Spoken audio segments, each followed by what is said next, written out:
Law of variable proportion एक बहुत ही important topic है जो सीए, बीबीए, एमबीए, बीकॉम ये तमाम जितने भी बिजनेस के स्टूडेंट्स होते हैं ये उनको कहीं ना कहीं किसी माइक्रो के कोर्स में पढ़ना पड़ता है लॉ ऑफ वेरिएबल प्रोपोर्शन।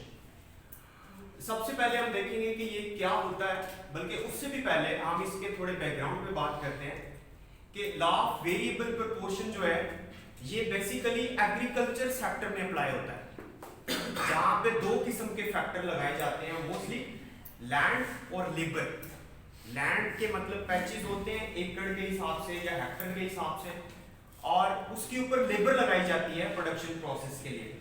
तो वहां पे एग्रीकल्चर सेक्टर के हिसाब से ये जो लॉ है बहुत इंपॉर्टेंट है। अगर कोई एग्रेरियन या एग्रीकल्चरिस्ट बैठे हुए हैं, ठीक है, या उसके अलावा अगर कोई इकोनॉमी के स्टूडेंट्स हैं तो उनके लिए ये बहुत इंपॉर्टेंस रखता है, इसको आप देखिएगा।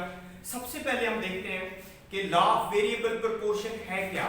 डेफिनेशन आई नीड टू से, तो अब देखते हैं इसकी डेफिनेशन। कहते हैं when variable factor of production, variable factor of production की जब हम बात करें तो इट्स मीन लेबर, ठीक है।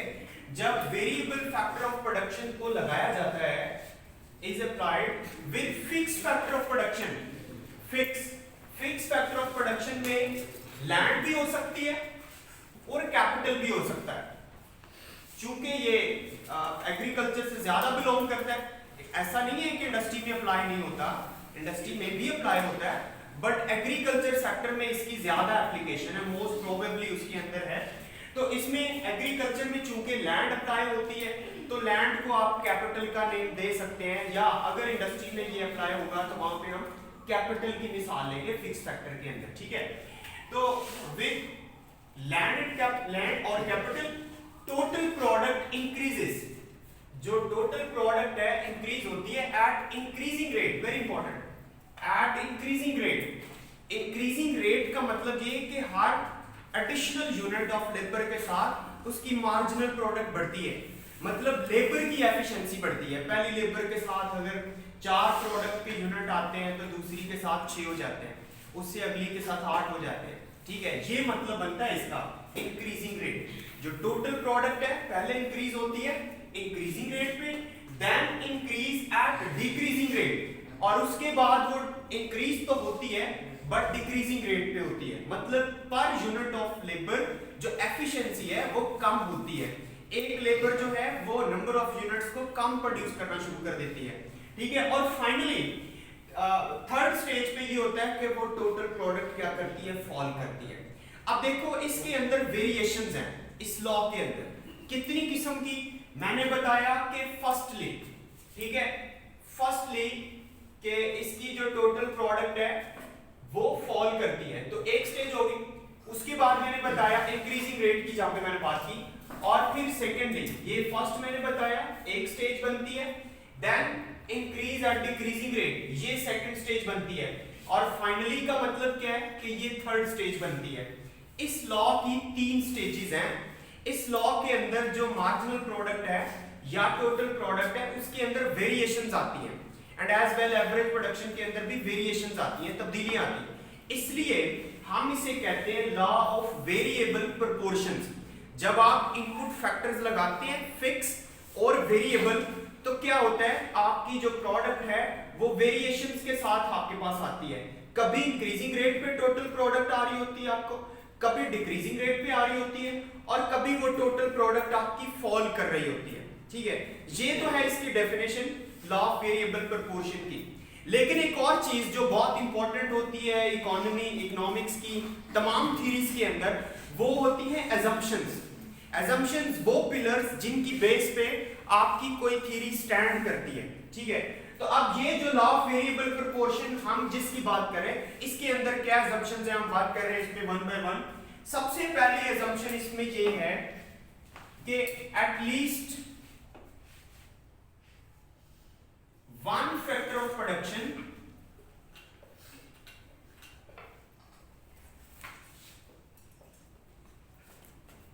will be variable। कम से कम जितने भी फैक्टर इनपुट फैक्टर हम लगा रहे होते हैं, कम से कम एक फैक्टर ऑफ प्रोडक्शन वेरिएबल होना चाहिए। जैसे हमने डेफिनेशन में बात की कि हम लेबर को वेरिएबल ले रहे हैं और लैंड को फिक्स ले रहे हैं, तो कम से कम एक जो फैक्टर है वो क्या होना चाहिए, वेरिएबल होना चाहिए। अगर दो हो जाएंगे तो फिर ये लॉ ऑफ वेरिएबल नहीं रहेगा, ये कोई और लॉ बन जाएगा, ठीक है। उसके अलावा एटलीस्ट दो भी हो सकते हैं, लेकिन कम से कम at least one factor of production will be fix. जैसे कि हमने लैंड की बात की, फिक्स होगा। उसके अलावा कांस्टेंट टेक्नोलॉजी, तीसरी assumption constant technology. Constant technology का मतलब क्या है कि जो टेक्नोलॉजी को, जो टेक्निक ऑफ प्रोडक्शन चीजों को बनाने में अप्लाई की जा रही है वो फिक्स है। ना तो टेक्नोलॉजी पहले से बेहतर होती है और ना ही उससे बदतर होती है, ना वीक टेक्नोलॉजी होती है। टेक्नोलॉजी फिक्स है during the course of business activity. जिस ड्यूरेशन के अंदर ये लॉ अप्लाई हो रहा है, 1 साल की बात हो रही है या 6 माह की बात हो रही है। एग्रीकल्चर में जो एक शॉर्ट रन होता है, आई थिंक सो 6 मंथ का होता है, ठीक है। तो उसमें जो शॉर्ट रन होता है उसका, वैसे भी ये शॉर्ट रन का लॉ है, ठीक है। तो इसमें हम ये बात करें कि जो टेक्नोलॉजी है उस ड्यूरिंग 6 मंथ या 1 ईयर वो क्या है, फिक्स है।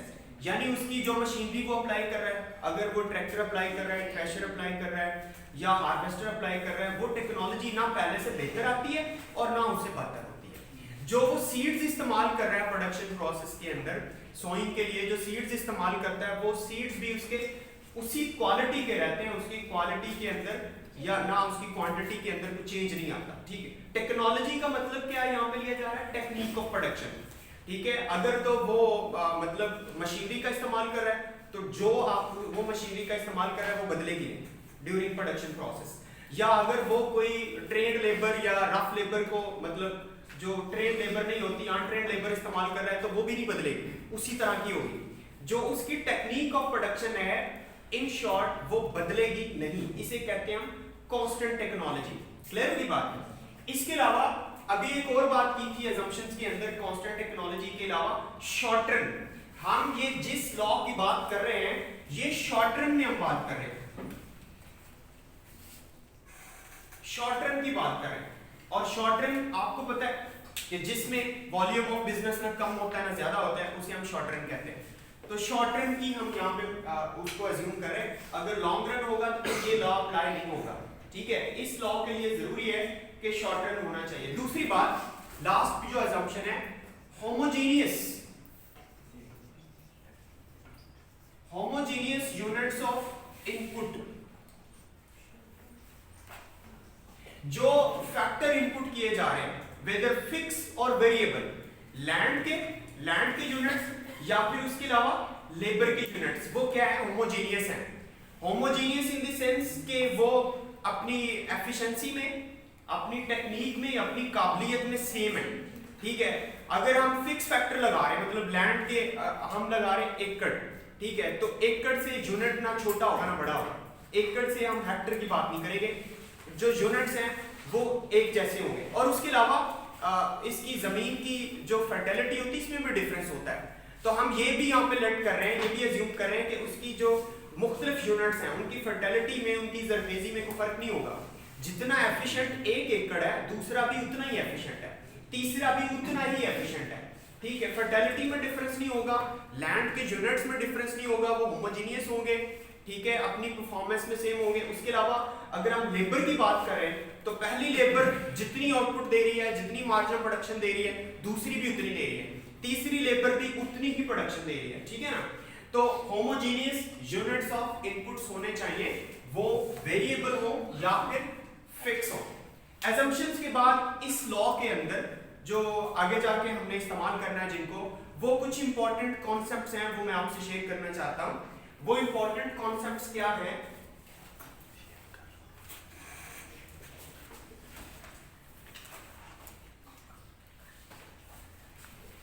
उसमें सबसे पहली चीज है टोटल प्रोडक्ट। हम एक टोटल प्रोडक्ट का कॉन्सेप्ट इस्तेमाल करते हैं इसमें, और शॉर्ट फॉर्म में हम इसे टीपीएल भी कह देते हैं, टोटल प्रोडक्ट को टीपीएल भी कह देते हैं। टोटल प्रोडक्ट का मतलब ये है कि अगर एक 6 मंथ का ड्यूरेशन है तो उसके अंदर जितने भी यूनिट्स वेरिएबल और फिक्स के लगा के जो कुछ भी आउटपुट आती है, जो कुछ भी प्रोड्यूस किया जाता है, खा वो चावल है या गंदम है या दालें हैं, कुछ भी है, सोयाबीन है, जो कुछ भी प्रोड्यूस किया जाता है उसे हम टोटल प्रोडक्ट कहते हैं। ठीक है, यूनिट्स ऑफ वेरिएबल फैक्टर लगा के और फिक्स फैक्टर लगा के जो कुछ भी प्रोड्यूस किया जाता है, टोटल क्वांटिटी को हम टोटल प्रोडक्शन ऑफ लेबर कहते हैं। ठीक है, टीपीएल भी कहते हैं और टोटल प्रोडक्ट भी कहते हैं। ये कॉन्सेप्ट आगे जाके हमारी एग्जांपल के अंदर, हमारे टेबल के अंदर इस्तेमाल होना है, तो ये आपके जहनों में होना चाहिए। उसके अलावा दूसरा कॉन्सेप्ट है average production of labour. Average production of labour, या फिर हम इसे कहते हैं APL. APL stands for average production of labour. अब ये एवरेज प्रोडक्शन ऑफ लेबर कैसे हम निकालते हैं? वेरी सिंपल, आप टोटल जो प्रोडक्ट है, टोटल प्रोडक्ट जो है लेबर की, आप उसे डिवाइड करते हैं यूनिट्स ऑफ लेबर से। यूनिट्स ऑफ लेबर से अगर डिवाइड करेंगे तो आपके पास आएगी एवरेज प्रोडक्शन ऑफ लेबर। ये दूसरा कॉन्सेप्ट था जो आगे जाके अप्लाई होना है। तीसरा इसका इंपॉर्टेंट और शॉर्ट जो कॉन्सेप्ट है, जिसकी बेस पे हम टेबल भी अपना बनाते हैं और फिर आगे उसको एक्सटेंड करते हैं थ्योरी को, वो मार्जिनल प्रोडक्ट है। मार्जिनल प्रोडक्ट, देखिए इसको एमपीएल भी हम कहते हैं, marginal production of labour. Marginal production का मतलब यह है कि देखो, जब भी एक प्रोडक्शन प्रोसेस चल रहा है 6 मंथ का, तो एक जो एग्रीकल्चरिस्ट है वो जब यूनिट्स ऑफ लेबर लगा रहा है चीजों को प्रोड्यूस करने में, तो ऐसा तो नहीं है कि एकदम उसने सारी लेबर लगा दी। उसने पहला यूनिट लेबर का लगाया होगा, फिर उसके बाद दूसरा लगाया होगा, तीसरा लगाया होगा। तो अब एक एक यूनिट जब वो बढ़ाता जा रहा है अपने प्रोडक्शन प्रोसेस में, तो उसकी टोटल जो प्रोडक्ट आ रही है उसमें कोई डिफरेंस आ रहा है, कोई फर्क आ रहा है, उस डिफरेंस को हम मार्जिनल प्रोडक्शन कहते हैं। मार्जिनल प्रोडक्शन, चूंकि उसका वेरिएबल फैक्टर लेबर है तो हम इसे कहते हैं मार्जिनल प्रोडक्शन ऑफ लेबर। ठीक है, जैसे जैसे वो एक एडिशनल लेबर इंजेक्ट करता है अपने बिजनेस में, वैसे वैसे उसकी टोटल प्रोडक्ट में एक फर्क आता है, डिफरेंस आता है। उस डिफरेंस को हम कहते हैं मार्जिनल प्रोडक्शन ऑफ लेबर। और इसको मैथमेटिकली भी आप इसको कैलकुलेट कर सकते हैं। आप ये कह सकते हैं कि MPL is equal to change in total product of labour. Look here please, change in total product of labor due to change in units of labor। del L का मतलब क्या है? change in units of labor। मतलब पहली के बाद दूसरी लगी तो चेंज कितने का? एक लेबर का। अगर दूसरी के बाद तीसरी लेबर लगाई उसने तो चेंज कितने का है? एक लेबर का। और टोटल प्रोडक्ट में चेंज का मतलब क्या है कि जैसे जैसे वो एक यूनिट लगाता जा रहा है तो उसकी टोटल प्रोडक्ट में कोई फर्क आता जा रहा है, कि मतलब 20 थी तो उसके बाद 22 हो गई, फिर उसके बाद 25 हो गई। ठीक है ना, तो वो क्या होती है? वो डेल इन टीपीएल हम कहते हैं। ठीक है, change in total product over change in labour. Clear होगी बात? ये 3 इंपॉर्टेंट कॉन्सेप्ट्स थे। अगले क्लिप में इंशाल्लाह हम ये इन कॉन्सेप्ट्स को हम अप्लाई करेंगे, उसके अंदर टेबल क्रिएट करेंगे और इसकी डायग्राम कैसे बनाते हैं, और इवन हम इसकी जो प्रैक्टिकल एप्लीकेशन है और इसकी इंपॉर्टेंस है इस लॉ की, वो भी इंशाल्लाह हम डिस्कस करेंगे। Thank you.